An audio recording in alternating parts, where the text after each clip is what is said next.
Hello everybody, my name is Emily and today we're going to be starting our tutorial on Discord. So right now you are looking at the home screen here of my server that I've created for this class. It's called An Educator's Guide to Discord.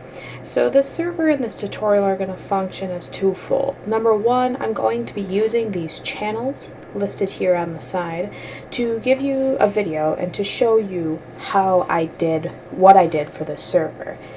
The server itself is created in a way where you can join it and you can visibly click through, ask questions, and see samples of what a Discord server for education could possibly look like. So for video one, this is an introduction. This is going to be a lot of information and a lot of vocabulary, but without these terms and these vocabularies, it might get a little bit difficult to understand some of the more complex situations like moderation and customization.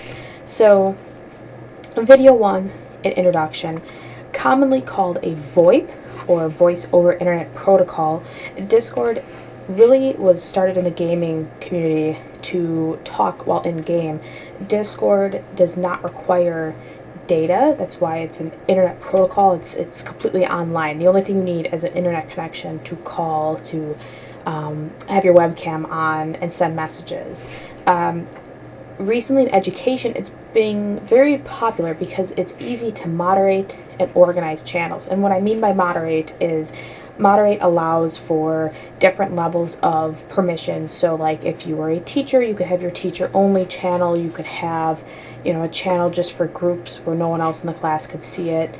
Google Classroom had something similar, but Discord really made it a lot more strict of how you could organize your own server. It is a form of social media, but it's also a collaboration center, an activity hub, and a lot of good organizational tools for classes. The goal of this tutorial is to provide you with knowledge to start a Discord server and to understand how to customize it for your own optimal experience. And understanding this technology, Discord, is very important because it can be normalized as educational use, and a lot of our students do use it. And so when we meet our students where they're at, they might be more comfortable to use more technology outside of the classroom. Understanding data usage and moderation will also be discussed in this tutorial, mostly because it's what keeps our students safe.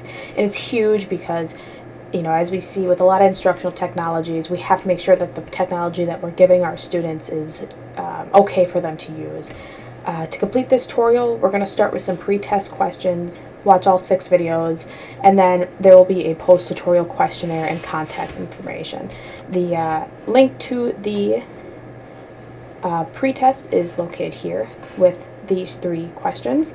If you do join this server, you can actually just click right on this link or this link, and it'll take you right there.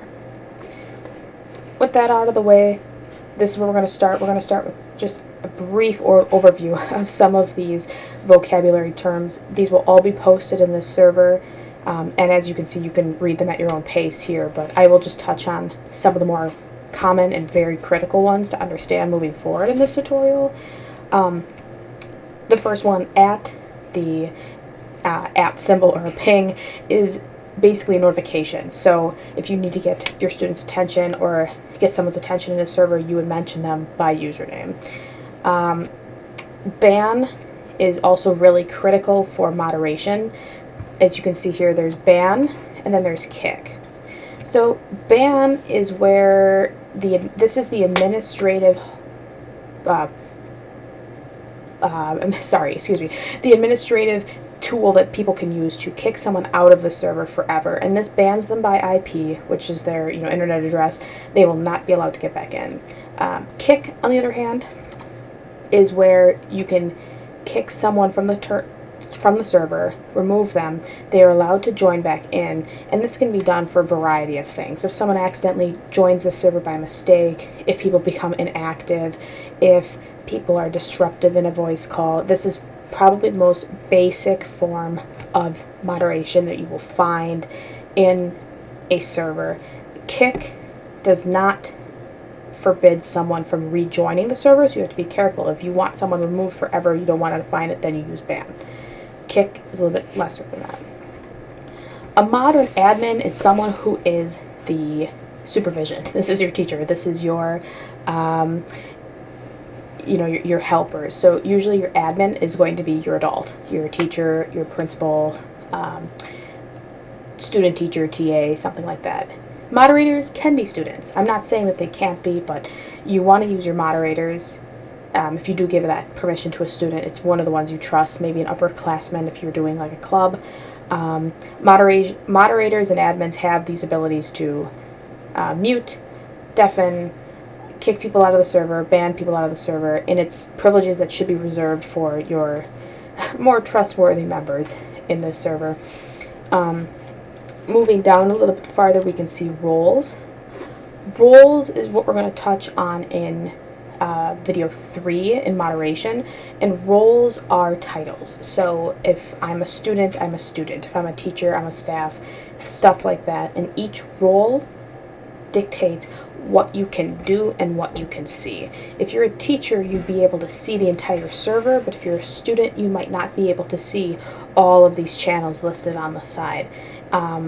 And that is something that we will set up in video 3. Another thing briefly just to touch on, share screen, go live. This is similar to like if you're in a Zoom call or Teams, or you can share your screen. Some people call it going live because that is what the button will say when you press it and if you're playing a game. So I thought to mention that in there. Your students might consider this as go live rather than share screen. One thing we'll be touching on extensively in the video on customization is the student hub, and this is where we really start shifting Discord away from the gaming into student and educational use, because the student hub is very new to Discord. It was just added probably about a year ago, and it is a culmination of a institution on Discord. So this video is filmed for an assignment through the University of Wisconsin-Milwaukee. The University of Wisconsin-Milwaukee has a student hub, and I will show that to you in a later video, and it'll show you every single server that is in there, how to add servers, and this way if you're a school or a district and you want to set something up, you can set it up in a way that everything would be in the same place for students all to find.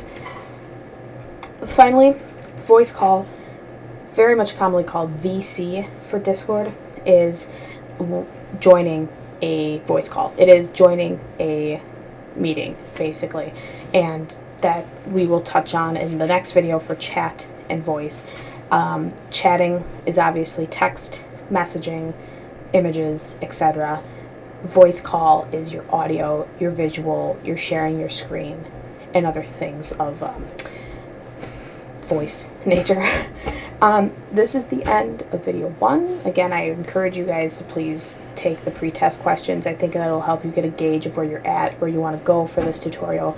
And yeah, please stick around for videos 2 through 6, and I will see you in the next one.